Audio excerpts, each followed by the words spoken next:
What's going on, everybody? I just wanted to come on here and go over a couple things. Well, one thing actually, which is this. This is the Rockefeller Foundation. You can see right there. Document from 2010. Scenarios for the Future of Technology and International Development. This document right here is the one where we find Lockstep on page 18. Now, you could go through here and read all of this. For some reason, I can't post links to PDFs, but if you type in scenarios for the future of technology and international development, it will come right up. It will come right up. But the part we're going to highlight for the sake of this video is on page 18, called Lockstep. Now remember, this is from 2010, so I want you to just think and compare it to what's going on right now. Now we know that they tried this with the SARS, with the whole swine flu, the Zika, and all of this stuff, but it didn't really take until obviously last year, and still going on. But you know, what do we know, right? All right. So keep in mind the whole time, this is from 2010, Rockefeller Foundation. So big players, one of the 13 ruling families. So, all right, Lockstep, a world of tighter top-down government control and more authoritarian leadership with limited innovation and growing citizen pushback. Now, before I start reading this, I will say that this video probably will get taken down because they don't like the whole Lockstep thing. That they don't like when people find this stuff and bring it out. So if it does, I will be suspended on here for a week. But fear not, because I will be on my backup channel, but hopefully we'll be able to skirt it. Okay, so remember 2010. In 2012, the pandemic that the world had been anticipating for years finally hit. Unlike 2009's H1N1, this new influenza strain originating from wild geese was extremely virulent and deadly. Even the most pandemic-prepared nations were quickly overwhelmed when the virus streaked around the world, infecting nearly 20% of the global population and killing 8 million in just 7 months. The majority of them healthy young adults. The pandemic also had a deadly effect on economies. International mobility of both people and goods screeched to a halt, debilitating industries like tourism and breaking global supply chains. Even normally bustling shops and office buildings sat empty for months, devoid of both employees and customers. Already so far, the pandemic blanketed the planet through disproportionate numbers died in Africa, Southeast Asia, and Central America, where the virus spread like wildfire in the absence of official containment protocols. But even in developed countries, containment was a challenge. The United States' initial policy of strongly discouraging citizens from flying proved deadly in its leniency, accelerating the spread of the virus not just within the U.S., but across borders. However, a few countries did fare better. China, in particular, the Chinese government quick imposition and enforcement of mandatory quarantine for all citizens, as well as its instant and near hermetic sealing off all borders, saved millions of lives, stopping the spread of the virus far earlier than the other countries and enabling a swifter post-pandemic recovery. Now, this starts getting a little real now, looking back where we are now. So, this portion in this document, this is the kind of stuff that they don't want people to read. Most people don't even know what this document is, or that it exists, or anything like that. So, China's government was not the only one that took extreme measures to protect its citizens from risk and exposure. During the pandemic, national leaders around the world flexed their authority and imposed airtight rules and restrictions, from the mandatory wearing of face masks to body temperature checks at the entries to communal spaces like train stations and supermarkets. Ready for this part? Even after the pandemic faded, this more authoritarian control and oversight of citizens and their activities stuck and even intensified. In order to protect themselves from the spread of increasingly global problems, from pandemics and transnational terrorism to environmental crises and rising poverty, leaders around the world took a firmer grip on power. So right there, even after the pandemic faded, all of this still stuck around and even intensified. At first, the notion of a more controlled world gained wide acceptance and approval.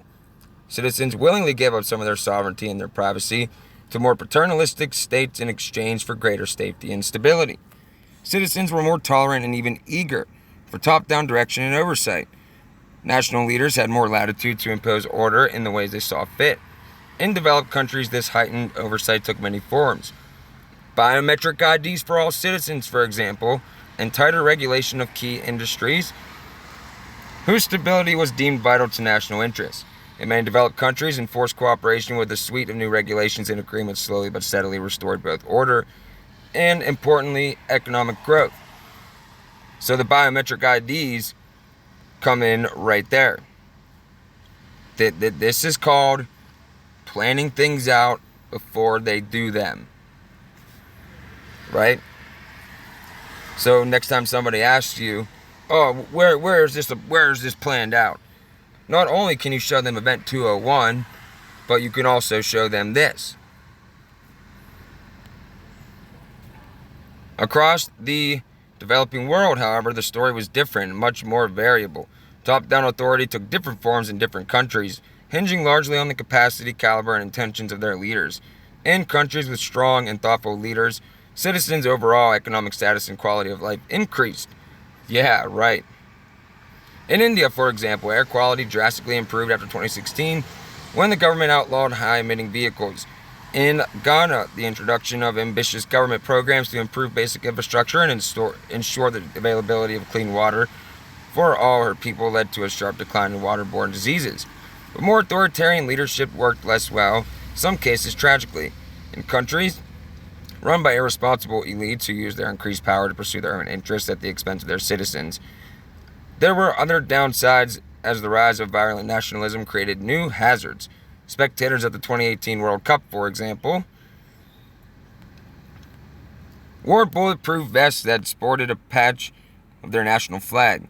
Strong technology regulations stifled innovation, kept costs high, and curbed adoption. In the developing world, access to approved, notice how they have that in quotations, approved technologies increased, but beyond that remained limited. The locus of technology innovation was largely in the developed world, leaving many developing countries on the receiving end of technologies and that others consider best for them. Now, they put this little quote in here: it is possible to discipline and control some societies for some time, but not the whole world all the time. They're working on that. We already know that. Excuse me. Some governments found this patronizing and refused to distribute computers and other technologies that they scoffed at as a second hand. Meanwhile, developing countries with more resources and better capacity began to innovate internally to fill these gaps on their own. Meanwhile, in the developed world, the presence of so many top-down rules and norms greatly inhibited entrepreneurial activity. That's the point. Scientists and innovators were often told by governments what research lines to pursue and were guided mostly toward projects that would make money, e.g. market-driven product development, or were sure bets, fundamental research leaving more risky or innovative research areas largely untapped. Sound familiar? Well-off countries and monopolistic companies with big research and development budgets still made significant advances, but the IP behind their breakthroughs remained locked behind strict national or corporate protection. Russia and India imposed stringent domestic standards for supervising and certifying encryption-related products and their suppliers, a category that in reality meant all IT innovations. The US and EU struck back with retaliatory national standards, throwing a wrench in the development and diffusion of technology globally. Especially in the developing world, acting in one's national self-interest often meant seeking practical alliances that fit with those interests. Whether it was gaining access to needed resources or banding together in order to achieve economic growth, South America, Africa, regional and sub-regional alliances became more structured. Kenya doubled its trade with Southern and Eastern Africa as new partnerships grew within the continent. China's investment in Africa expanded as the bargain of new jobs and infrastructure in exchange for key minerals for food exports proved agreeable to many governments. Cross-border ties proliferated in the form of official security aid. While the deployment of foreign security teams was welcome in some of the most dire failed states, one-size-fits-all solution yielded few positive results. By 2025, people seem to be growing weary of so much top-down control and letting leaders and authorities make choices for them. Now remember, in this scenario that they have in here, it started in 2012. So far we're 13 years into it. Think about where that puts us in this current situation we find ourselves in. Wherever national interest clashed with individual interest, there was conflict. Sporadic pushback became increasingly organized and coordinated, as disaffected youth and people who had seen their status and opportunities slip away, largely in developing countries, incited civil unrest. In 2026, protesters in Nigeria brought down the government, fed up with the entrenched cronyism and corruption. Even those who liked the greater stability and predictability of this world began to grow uncomfortable and constrained by so many tight rules and strictness of national boundaries. The feeling lingered that sooner or later, something would inevitably upset the neat order that the world's governments had worked so hard to establish.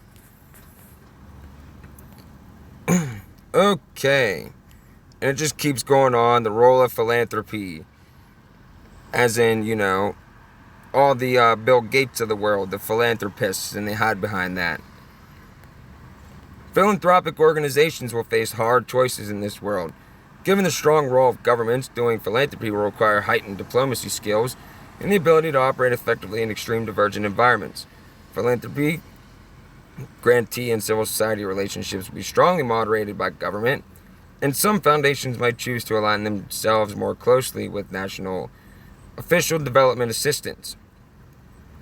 Strategies and government objectives. Larger philanthropies will retain an outsized share of influence, and many smaller philanthropies may find value in merging financial, human, and operational resources. I'm not going to go through and read all of that about this, but it really just keeps going on with technology in lockstep.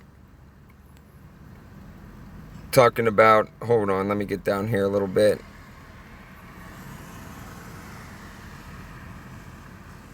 Let's see. Technological innovation in lockstep is largely driven by government, and it's focused on issues of national security and health and safety. Most technological improvements are created by and for developed countries, shaped by governments' dual desire to control and monitor their citizens. In states with poor governance, large-scale projects that failed to progress abound. And they talk about scanners using advanced functional magnetic resonance imaging. Technology became the norm at airports and other public areas to detect abnormal behavior that may indicate antisocial intent. There's a new one. In the aftermath of pandemic scares, smarter packaging for food and beverages is applied first by big companies and product producers in business-to-business environment, and then adopted for individual products and consumers. Talking about new diagnostics,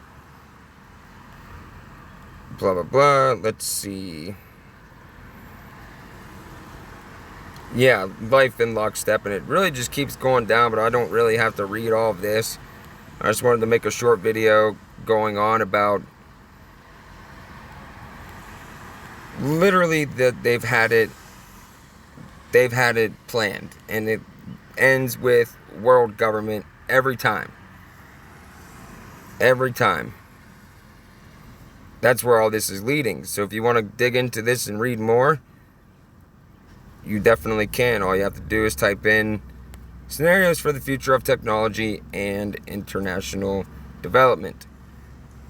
But the part that I wanted to highlight is the parallels from this document to the world that we're in now. So they like to claim that all this came out of nowhere and they didn't have a plan, and they just responded to what the virus was doing. Yeah, documents like this, they don't like this stuff. They don't like when people bring this up. I'm surprised it's even still a thing to be able to get this online, but it is. So with that being said, that is where we will end this one today. But you can see just how precise they were in carrying all this out in accordance with what they had written here.